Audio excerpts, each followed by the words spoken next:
Every year, you hand over a huge chunk of your money to the government. If you add it all up, the tax taken from every paycheck, the tax on everything you buy, all the smaller ones hidden in your bills. A working person can easily spend several months of every single year working purely to pay taxes. Months of your life, your labor, your time handed over. And here's the strange part. Almost nobody can actually tell you where it goes. We pay more in taxes than we pay for almost anything else in our lives. And yet, most people have only the vaguest idea what they're buying with it. So today, I'm going to follow the money. I'm going to show you exactly where your tax dollars actually go, which few categories swallow up almost all of it, how much just disappears into things you'd never guess, and what this really means for you. Let's pull back the curtain. Let me keep my usual promise to you. I'm going to keep this simple, and I'm going to keep it fair. This isn't a video about whether taxes are too high or too low, or whether the government spends wisely or foolishly. That's a debate, and it's yours to have. My job today is just to show you the map, where the money physically goes once it leaves your hands. Because you can't have a real opinion about something you've never actually been allowed to see.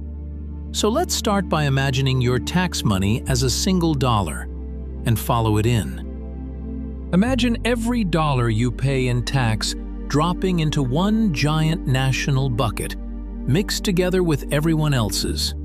Now the government spends that bucket. And here's the first thing that surprises almost everyone. The vast majority of it does not go where you think. When people picture government spending, they often imagine things they see or hear about in the news. Foreign aid, space programs, politicians' salaries, welfare cheats, dramatic, wasteful projects. And those things exist. But add them all up, and they're usually a tiny sliver of the bucket. Almost a rounding error. The truth is that the overwhelming majority of your tax money goes to just a small handful of enormous categories. And once you see them, you understand the whole picture. So let me show you the big ones, the giants that eat most of your dollar. The first giant, in most developed countries, is looking after people, especially older people and those who need help. This is usually the single biggest thing your taxes pay for, and it's far bigger than most people realize. It's the pensions paid to retirees who spent their lives working. It's the health care for the elderly and the sick. It's support for people with disabilities, for children, for those who've fallen on hard times. In most wealthy nations, this one broad category, taking care of citizens, especially in old age and illness, devours a massive share of the entire budget, often the largest slice by far. When people rage about their taxes vanishing into government waste, the reality is that the biggest chunk is usually going to pensions and health care, much of which flows to retirees and to older people. It's not disappearing into a black hole. It's largely going to your parents' generation, and one day, to you. The second giant is health, where, separate from elderly care, entire national health systems or health programs consume enormous amounts. Hospitals, doctors, nurses, medicine, emergency care.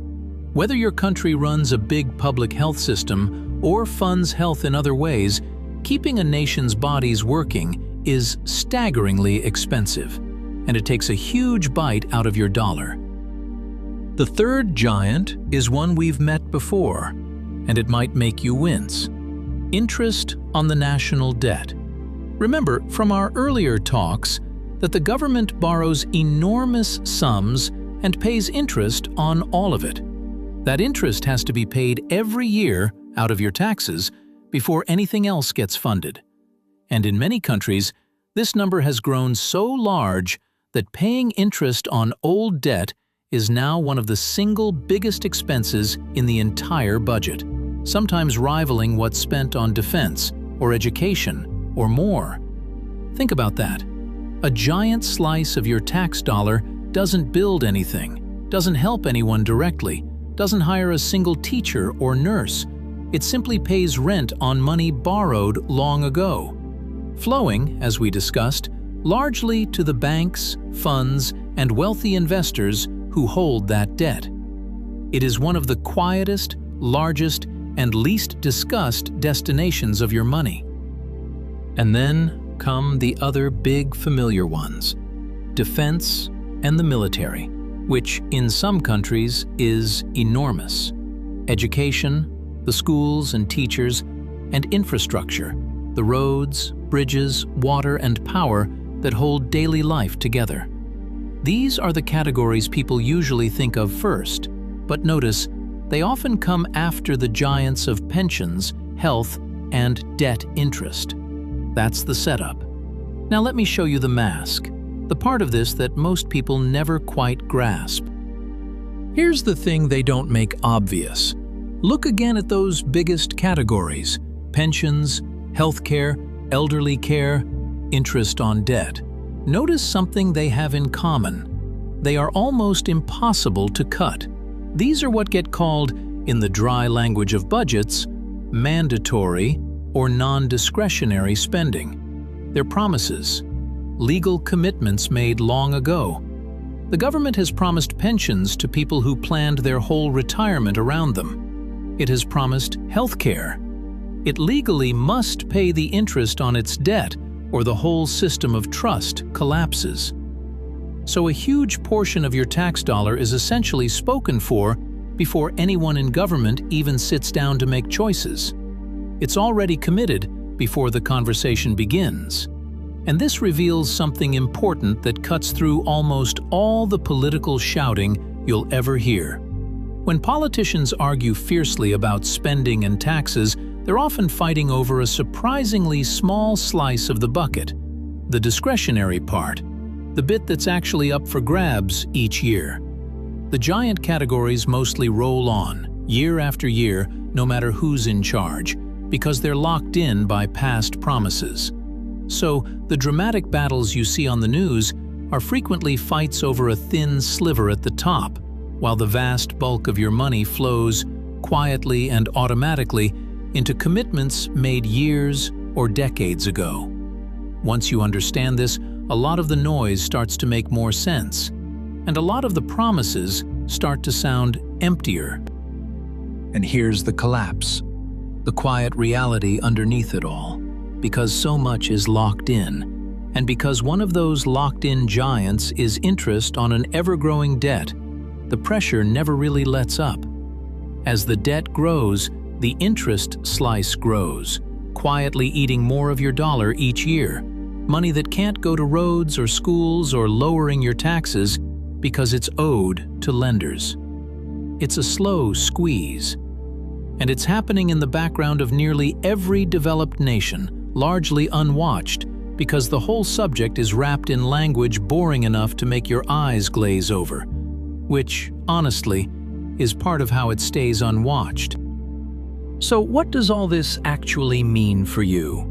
You can't personally redirect the national budget, but understanding where your money really goes changes you from a confused, angry taxpayer into a clear-eyed one. Grab a pen. First, know that you're mostly funding people, not projects. The next time you feel that flash of anger about, where do my taxes even go? Remember the real answer. Overwhelmingly into pensions, healthcare, and care for the old and sick. Plus interest on debt. It's not mostly vanishing into dramatic waste. It's largely a giant machine for moving money from working-age people to retired and unwell people, and to the holders of government debt. You may agree or disagree with that, but at least now you know what you're actually arguing about. Second, watch the debt interest slice, because it's the one that quietly steals from everything else. Of all the categories, this is the one to keep your eye on, because it's pure dead weight, money that buys the public nothing and grows as debt grows. When you hear politicians promising more of this and lower that, the honest question to ask is, and what about the interest? Because that giant, silent slice shapes what's truly possible, no matter what anyone promises. Understanding it makes you very hard to fool. Third, and most personally, let it sharpen how you plan your own life. You just saw that a huge share of national spending goes to supporting people in old age, pensions and elderly health care that are under growing strain as debt grows and populations age. Read the quiet warning in that. The promises of support in old age are real, but they are stretched, and they may be thinner by the time you need them. Which is exactly why building your own security, owning, saving, growing your own money over time, as we've talked about, isn't paranoia. It's simply being realistic about a system you can now see clearly. Now let me be completely fair, as always. None of this means taxes are a scam, or that the spending is wrong. Pensions keep millions of elderly people out of poverty. Public health care saves lives every single day. Roads and schools and safety are the foundations of a functioning society. And they aren't free. There are honest, passionate arguments on every side about how high taxes should be and how the money should be split. And those are real debates worth having. My only goal was to hand you the map, so that when you join those debates, you actually know the territory, instead of just feeling the weight of the tax without ever being shown where it goes. Because here's the truth hiding behind all the political noise. Your tax money isn't mostly disappearing into scandal and waste. It's flowing in giant, quiet rivers into caring for the old and sick, and into paying interest on debt, much of it locked in long before you ever filed a return. And the person who can actually see those rivers is the person who finally understands what they're paying for, what they can count on, and what they'd better start building for themselves. If this finally showed you where your hard-earned tax money actually goes, share it with someone who grumbles about taxes every year but has never once been shown the map. And stick around, because next time, I'm detecting another trap they're praying you'll never spot.